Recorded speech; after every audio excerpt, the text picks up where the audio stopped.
Assalamualaikum warahmatullahi wabarakatuh.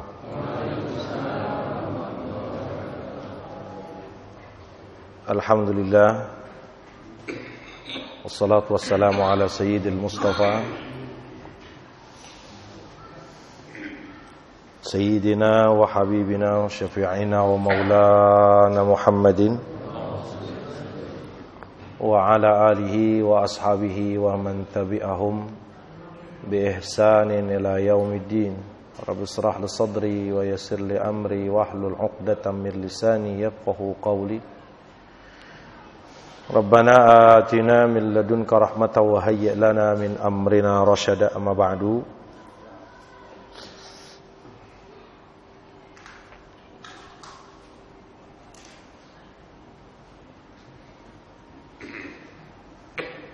Para orang tua, ya Allah, bapak-bapak saya, ibu-ibu, abang-abang yang saya hormati dan saya cintai.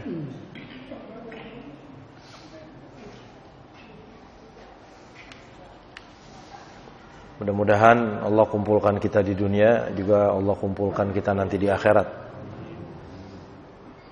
dengan orang-orang yang soleh, dengan para a'immah, para tabi'in, para sahabat, dan pastinya akan dipimpin oleh junjungan kita Nabi besar Muhammad sallallahu alaihi wasallam.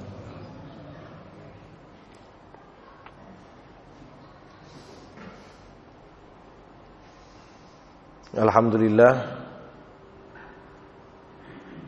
segala nikmat yang Allah berikan, dan tidak ada nikmat kecuali memang dari Allah.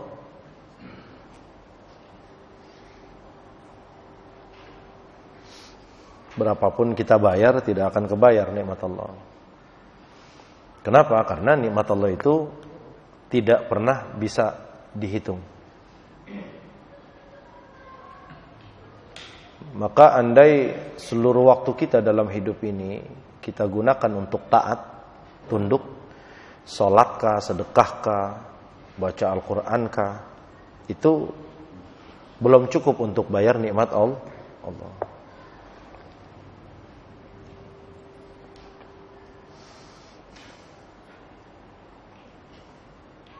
Karena saking banyaknya, karena saking sempurnanya.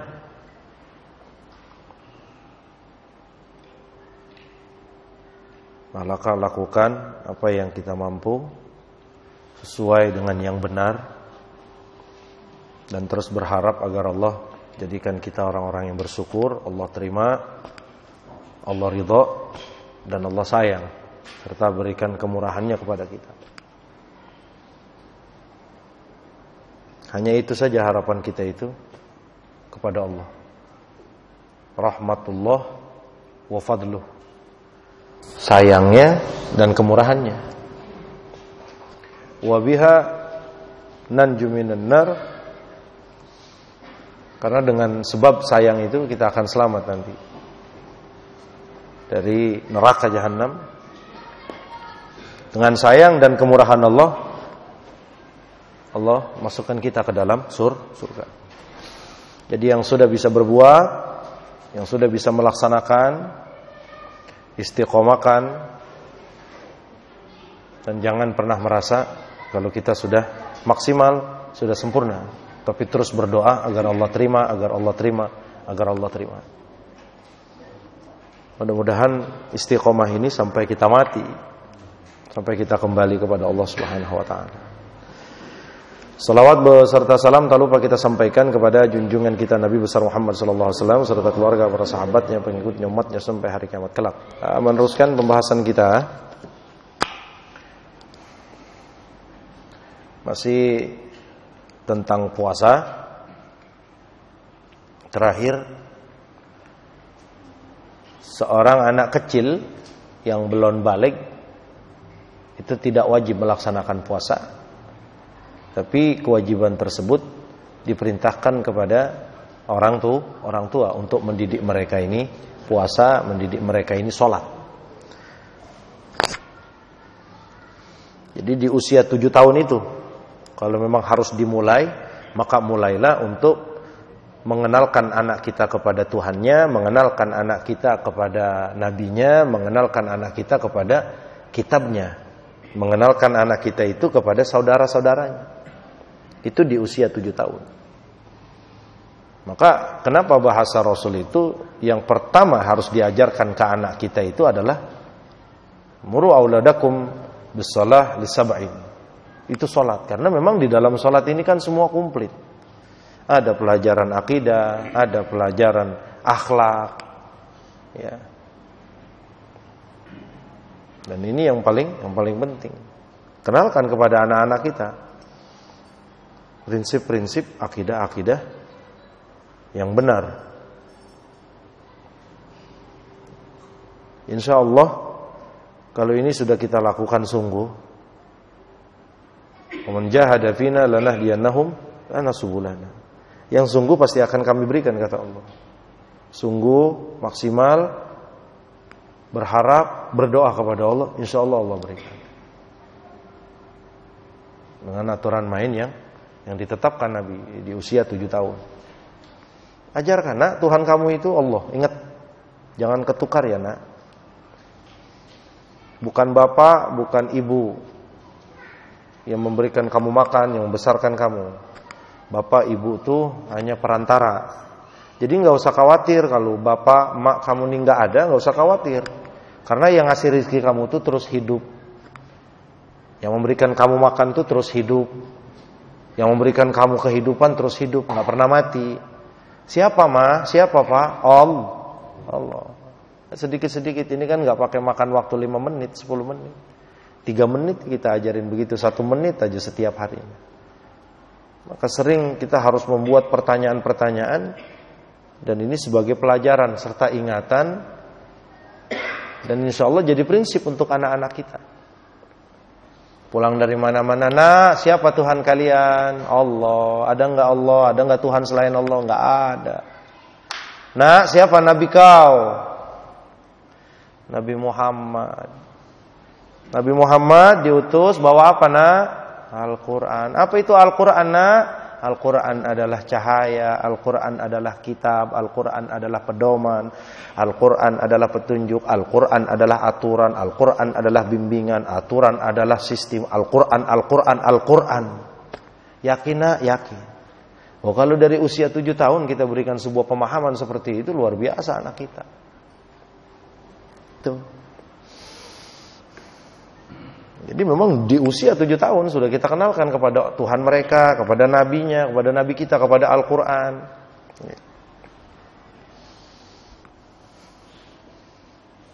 Jangan udah SMA baru kita kenalin, repot. Kadang-kadang udah jadi orientalis tuh anak kita, udah jadi sekuler.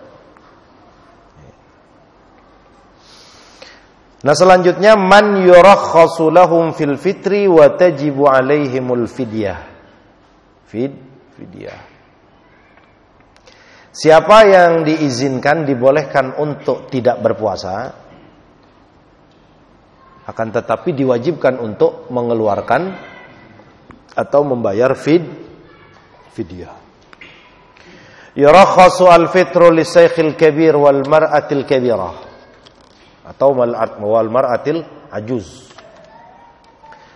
Yang diberikan rukhsah atau izin untuk tidak berpuasa, akan tetapi diwajibkan membayar fidyah.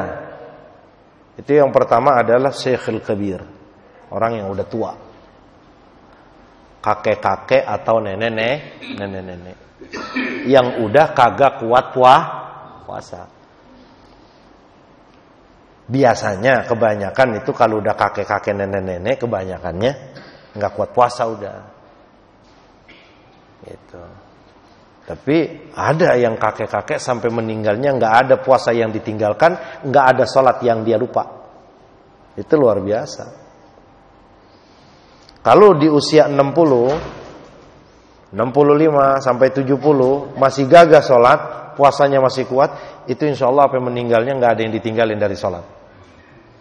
Itu ukurannya begitu. Tapi kalau usia 40 udah sering lupa, sering ngampleh, repot dah kalau yang begitu.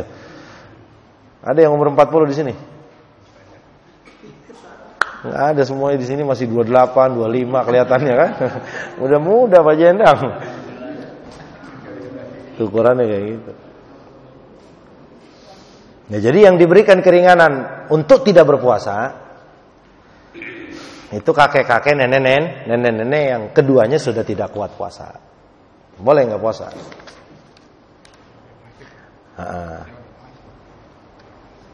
Iya Pak Turmudi, tapi Pak Turmudi sama Pak Haji Endang masih kuat puasa. Kuatan Pak Haji Endang sama saya kuat puasanya. Saya mah kalau puasa ngampleh, jelek banget dah. Begitu, payah. Saya Bang Imam tuh kalau puasa payah. Itu mendingan perang ya Bang Imam daripada puasa. Wal marid alladzi la yurja bur'uhu. Termasuk yang diizinkan untuk tidak berpuasa, boleh di bulan Ramadan tidak berpuasa dan tidak diapa-apain, tidak diomelin orang yang penyakitnya itu tidak diharapkan sembuh. Apapun bentuk penyakitnya. Ya.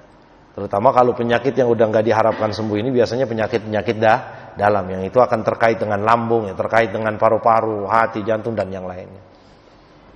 Gitu. Nah, kalau vonis dokter, yang memvonis juga dokternya adil kasarnya, muslim, mukmin, ini penyakit Bapak sudah nggak bisa sembuh misalkan. Gitu ya. Udah nggak bisa sembuh dah. Karena kenapa? Ya, udah tua juga misalkan. Maka ini termasuk yang diberikan keringanan untuk tidak berpuasa. Terus wa ashabul a'malis syaqah alladzina la yajiduna muttasa'an minar rizqi ghaira ma yuzawilunahum min a'mal. Yang keempat, yang dibolehkan untuk tidak berpuasa di bulan suci Ramadan, ya, itu adalah orang yang sepanjang tahunnya memiliki kerja berat.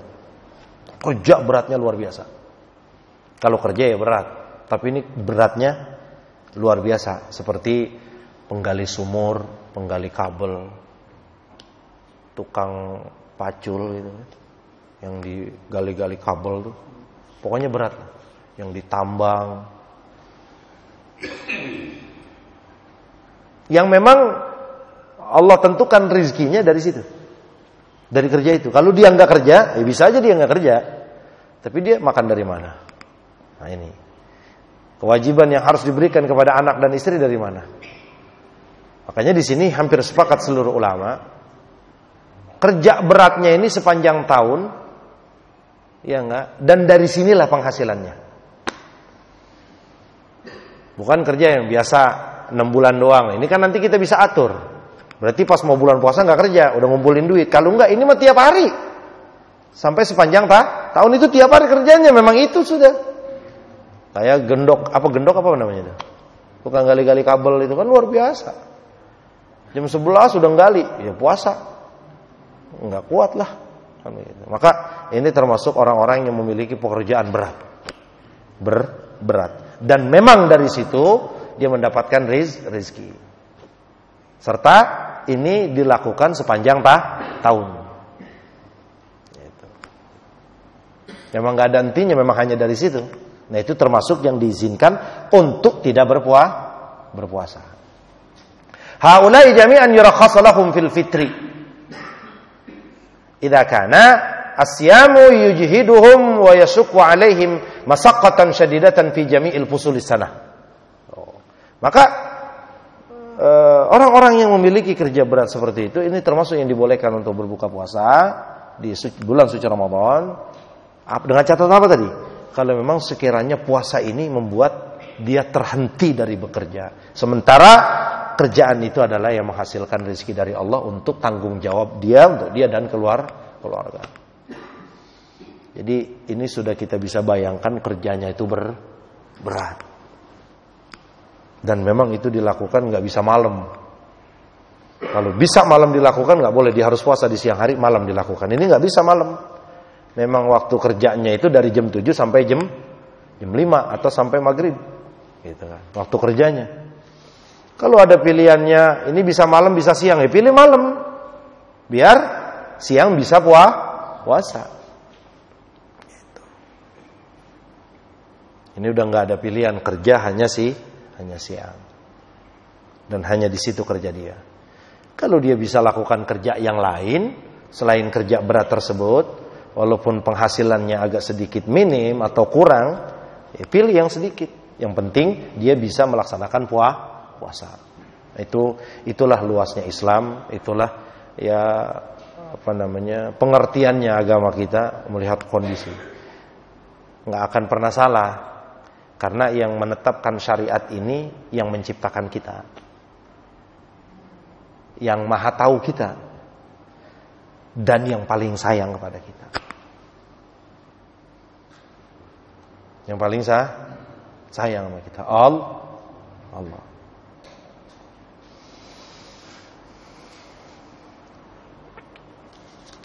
Wa alaihim ma yut'imu an kulli yaumin miskinan. Akan tetapi seperti kakek-kakek, nenek-nenek, ya, orang yang punya penyakit dan ini berurusan sekali dengan urusan puasanya, dan sakitnya ini tidak diharapkan kesembuhan, ya, udah nggak diharapkan dah sembuh karena mungkin sudah usia. Juga orang yang memiliki kerja berat sepanjang tahunnya dan hanya memang dari situ dia dapatkan rezeki dari Allah untuk kewajibannya, nafkah dirinya, istri dan keluarganya. Nah, untuk mereka boleh tidak berpuasa, akan tetapi mereka wajib membayar fidyah. Itu pun kalau ada. Tuh, apa kayak gitu. Nenek-nenek, kakek-kakek, orang yang sakit yang gak diharapkan penyakitnya sembuh. Kalau ini sih yakin mungkin bisa ada, bisa susah, bisa kaya, bisa miskin. Tapi kalau yang kerja beratnya begitu, emang gajinya pas-pasan. Maka kebijakan Allah yang disampaikan Rasul, yang dalam hukum Islam kita itu, la yukallifullahu nafsan illa usaha. Kalau ada bayar fidyah, kalau kagak Allah tanggung. Kerja berat, sudah cukup syarat orang tersebut mendapatkan keringanan untuk tidak berpuasa, tapi dia diwajibkan membayar fidyah. Sampai meninggal nggak kuat bayar fidyah, gajinya pas-pasan, Allah yang bayarin.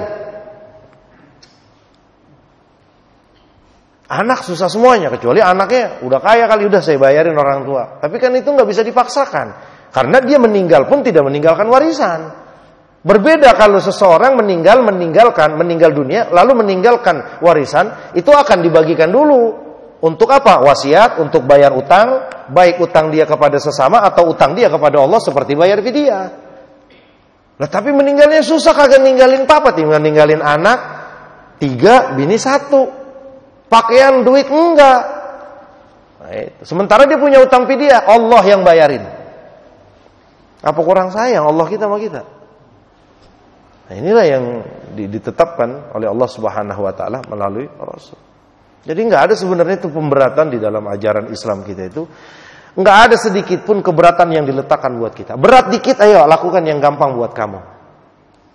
Ayo. Jadi contoh kasusnya kayak orang sholat. Sholli qa'iman. Kata Nabi itu, sholatlah berdiri. Untuk sholat wajib. Fa illam tastati fa qa'idan. Kalau kamu enggak mampu berdiri, ya duduk, udah enggak apa-apa. Mampunya gimana? Duduk juga enggak bisa. Mampunya gimana? Mampunya gini. Allah Maha tahu. Ya sudah, lakukan itu. Sampai kayak gitu. Jadi kita nih udah luar biasa, udah tepat sekali kita ini berkeyakinan Islam, beragama Islam. Alhamdulillah Allah kasih. Mudah, gampang. Asal jangan ngakal. Ngakal tahu nggak ngakal? Iya, Allah mau diakalin, yukhadi'un Allah walladzina amanu. Allah mau ditipu, ya Allah nggak bisa ditipu. Allah nggak bisa diakalin. Itulah agama kita itu mudah, ringan. Jadi jangan mandang Islamnya itu dari berat amat ya Islam harus puasa. Saya kan ini kalau asal puasa aja pasti saya kumat. Asal kumat pasti berobat 300, pasti berobat 500. Saya duit dari mana? Jangan puasa. Enggak ada yang ngomelin, Allah yang nyuruh jangan puasa. Waman kana minkum maridhan aw ala safarin fa iddatun min ayyamin ukhra. Boleh kamu berbuka. Kuat enggak ganti, ya bagaimana? Emang penyakit ini udah tahunan. Asal puasa aja kambuh. Udah, jangan puasa. Punya duit buat bayar fidyah? Kagak, udah. Nyerah aja mau Allah. Asal nyerah juga mau Allah, selesai urusan. Allah yang bayar semuanya. Allah yang punya aturan kok. Ya. Ada orang merusak puasanya di bulan Ramadan. Akhlak ya Rasulullah. Dalam sebuah riwayat hadis yang sahih, datang seorang laki-laki kepada Rasul, ya Rasul, aku udah ngerusak puasa aku. Ya udah, maksudnya ngerusak, dia sudah membatalkan puasanya itu dengan berhubungan badan kepada istrinya di siang Ramadan. Ya sudah, kata Nabi, itqu raqabah. Itqu raqabah. Merdekakan budak. Enggak punya ya Rasul. Budak dari mana? Ya sudah. Sum sittin atau sahrain mutatabi'ain. Kalau kamu enggak bisa memerdekakan budak, puasa 2 bulan berturut-turut, enggak boleh batal satupun. Senin, Selasa, Rabu, Kamis, Senin, Selasa, Rabu, terus muter, enggak boleh batal itu. Ya Rasul, 1 bulan aja ngampleh, apalagi 2 bulan. Ya udah, atim sittina miskinan. Kalau begitu kasih makan 60 orang miskin. Ya, dia udah. Aku nggak punya apa-apa ya Rasul. Makanan dari mana? Korma dari mana? Ya udah, Rasulullah masuk, diambilin berapa gantang itu. Sok lah 1 gantang itu ya seukuran 1, 2, 3, 4. Setampah berarti kan? Ya kalau 4 ginian kita kan, kalau korma berarti banyak lah itu. 1, 2, 3, 4 senampah lah. Tampah, tahu tampah? Woi. Iya tahu tampah kan gitu. Dah kata Nabi, nih kasih makan orang miskin. Ini seorang laki-laki sahabat radhiyallahu taala anhu. Di daerah saya nggak ada yang paling miskin kecuali saya dan keluarga saya. Apa kata Rasulullah? Ya udah, makan buat lo, kasih bini lo, kasih anak lo, bawa pulang sana. Enak apa enggak itu? Enak. Ada yang diberatin enggak? Itulah syariat yang Allah telah sempurnakan melalui Sayyidina Muhammad. Ya Allah, saya sholat capek amat berdiri. Kalau nggak mampu berdiri, gempor aja terus sudah. Sholat duduk enak, gitu. Nggak ada yang nyusahin, liatin aja. Dari puasa 2 bulan berturut-turut, merdekakan budak nggak bisa, 2 bulan berturut-turut puasa nggak, memberikan makan 60 orang miskin juga nggak ada.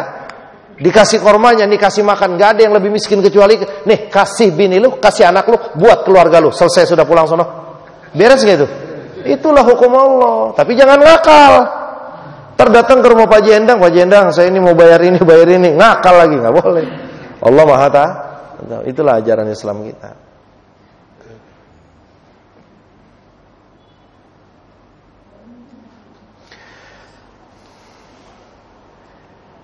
Terus, wa alaihi ma yut'imu an kulli yaumin miskinan wa qaddara bidzalika bi nahwi sa'in aw nisfi sa' aw mud ala khilafi bidzalika.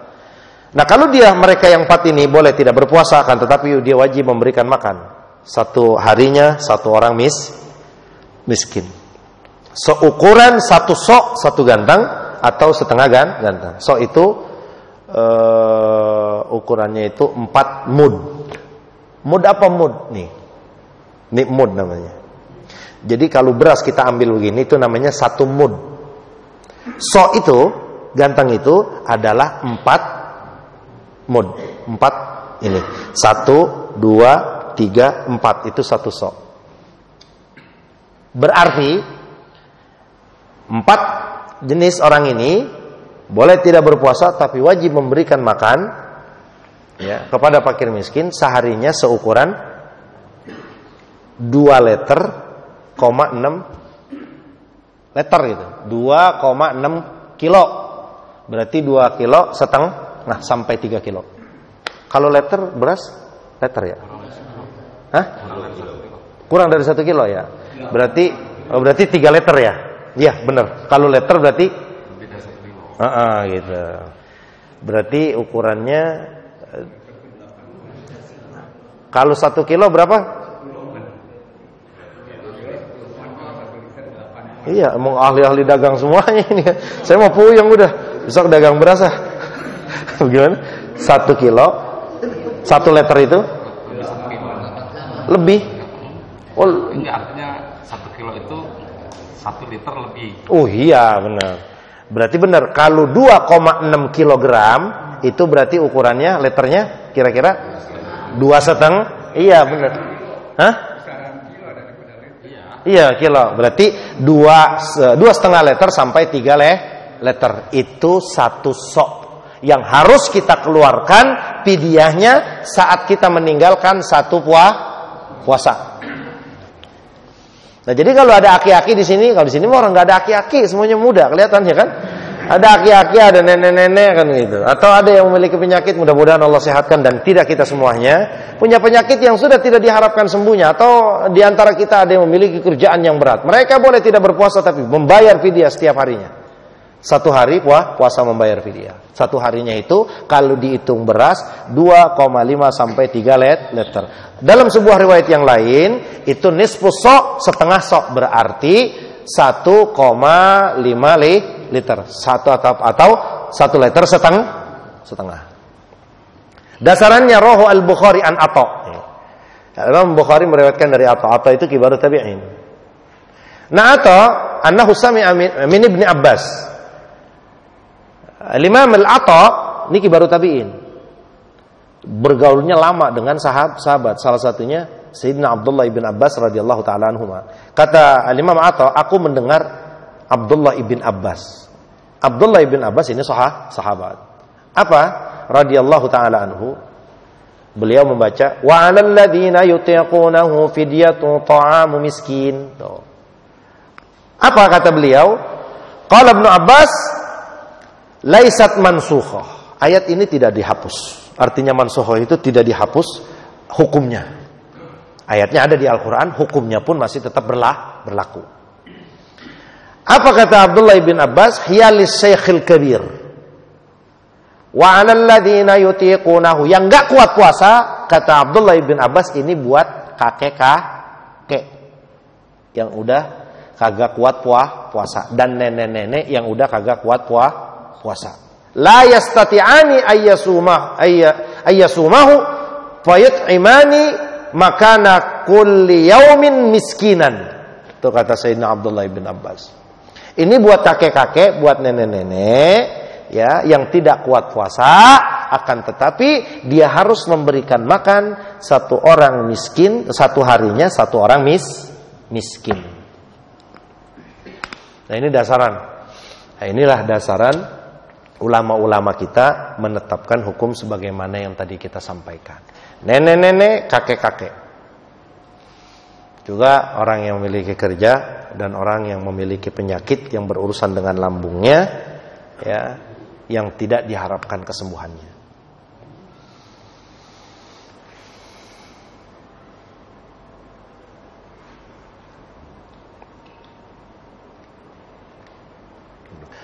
Begitu juga yang disampaikan oleh Syekh Muhammad Abduh, guru daripada guru kami Syekh Muhammad Ridha, guru daripada guru kami Fadilatul Syekh Yusuf Qardawi.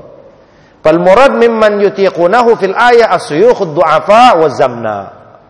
Yang dimaksud ya yutiqunahu itu di dalam Al-Qur'an yang maksudnya itu adalah kakek-kakek yang udah tua, nenek-nenek yang udah tua, yang udah enggak kuat puasa dan yang sepertinya mereka ini yang punya penyakit dan penyakitnya parah dan tidak diharapkan kesembuhannya, dan yang keempat orang yang memiliki kerja yang berat yang membuat dia ini amat sulit untuk melaksanakan puasa dan dari situ rezekinya yang Allah tetapkan untuk keluarganya. Mereka ini boleh tidak berpuasa, akan tetapi 1 harinya puasa yang mereka tinggalkan mereka harus membayar fidyah atau memberikan makan 1 orang miskin.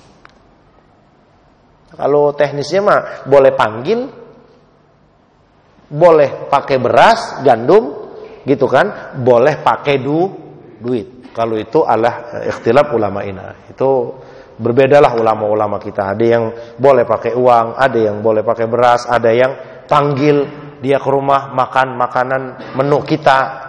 Itu silakan saja, kondisikan saja mana yang lebih memudahkan kita dalam pelaksanaan ini. Udah saya mau pakai beras saja, ya udah 2,5 sampai 3 liter 1 harinya. Anggaplah 3 liter lah. Kalau 3 liter sehari kali 30 berapa? 950 liter, ya udah keluarin. Berasnya standar kita ya, jangan beras. Enggak, tapi sekarang saya sekedar info aja nih. Sekedar info aja. Justru beras yang sehat itu adalah beras yang yang masih dikutuin. Itu beras sehat. Jadi ngaco ke beras-beras nih ya. Tapi saya ada takutnya enggak amanat saya sampaikan aja. Beras yang sehat untuk zaman sekarang, cari beras yang masih dikutuin. Karena kenapa? Beras saja, kutu saja nggak mati, berarti berarti itu beras masih bagus. Kalau beras kebangetan bening, itu repot memang. Maka kalau mau beli beras yang kutuan, Bang Haji Ahmad. Ada kutuan ya? Memang nggak ada kutuan? Oh, ada kutuan itu yang bagus. Tak, ya benar Bang Imam. Emang yang kutuan. Ini harus saya sampaikan karena kalau nggak disampaikan nanti kita salah tuh, apaan tuh beras kutuan? Enggak, justru yang kutu itu. Lah kutu aja nggak mati. Coba kalau beras-beras sekarang dikutuin nggak? Enggak. Kutu kagak demen. Makanya kalau beras bismillah. Mudah-mudahan Allah sehatkan semuanya. Oh, yang pertama. Nah sekarang yang jadi khilaf di antara ulama untuk ibu hamil dan ibu menyusui. Ini yang hampir khilaf di antara ulama. Kalau yang di atas tadi itu hampir sepakat kalimat para a'immah, para fuqaha, para ulama. Yang jadi berbeda di antara ulama-ulama ini yaitu kalau wanita hamil dan yang menyusui. Al-Imam Al-Ahnaf mengatakan untuk wanita yang sedang menyusui dan hamil, annahuma yaqdiyani faqat wala it'ama alaihima. Nih. Kalau wanita yang sedang hamil atau yang sedang menyusui, keduanya cukup tidak berpuasa dan dia tidak harus membayar fidyah, akan tetapi wajib mengqadha puasanya. Kapan senggang? Kapan dia udah nggak punya anak? Kapan dia nggak nyusui? Qadha. Dah, itu aja. Jadi nggak usah bayar fidyah, qadha aja. Ini kalau urusan wanita yang hamil atau wanita yang sedang menyusui. Al-Imam Ahmad dalam sebuah riwayat, juga Al-Imam Syafi'i, keduanya mengatakan bahwa untuk wanita yang hamil, wanita yang menyusui, kalau keduanya ini khawatir terhadap kesehatan anaknya yang sedang disusui atau dikandung, maka ketetapan hukumnya yang ada di dalam mazhab Syafi'i, juga Ahmad bin Hanbal sebagiannya mengatakan bahwa dia wajib mengqadha dan wajib membayar fidyah. Wajib membayar puasa, juga wajib membayar fidyah. Oh.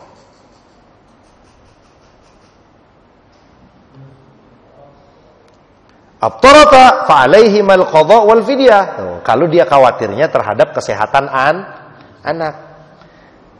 Aduh, saya harus bagaimana kalau saya puasa? Nanti anak saya ini kan haus.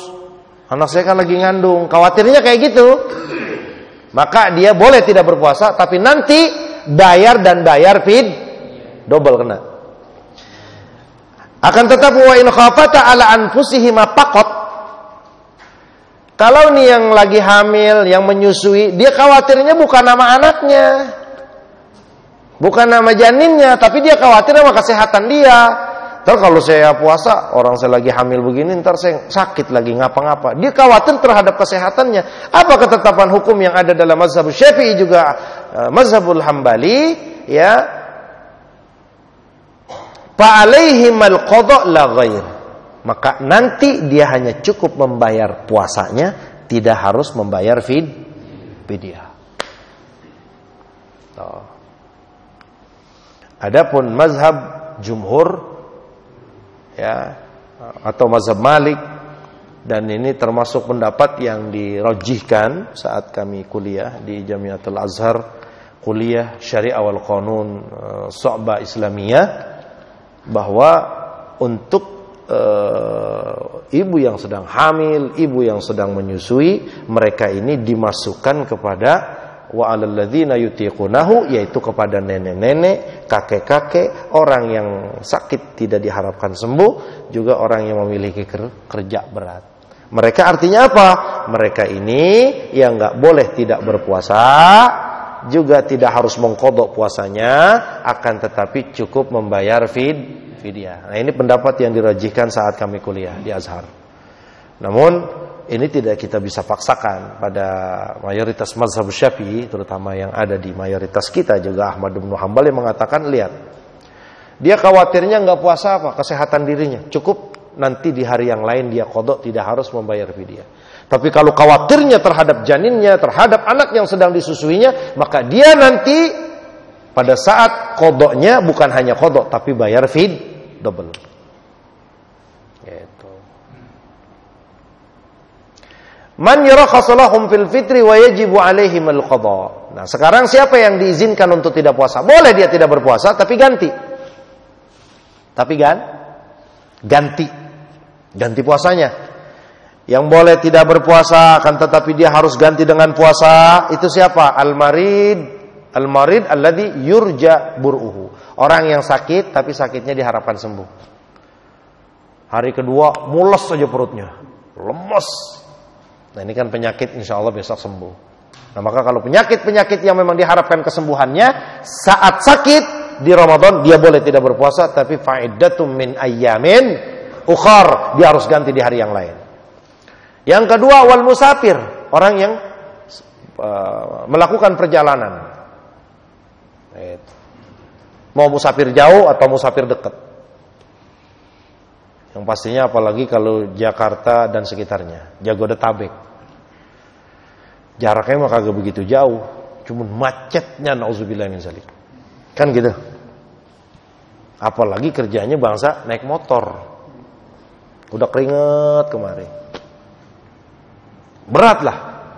Nah, ini kan bukan hanya sekedar kerjanya. Oke lah, kerjanya mungkin nggak setiap hari berat kayak gitu karena lagi macet aja. Tapi perjalanannya ini sapar. Nah, kondisi seperti itu dia boleh berbuka.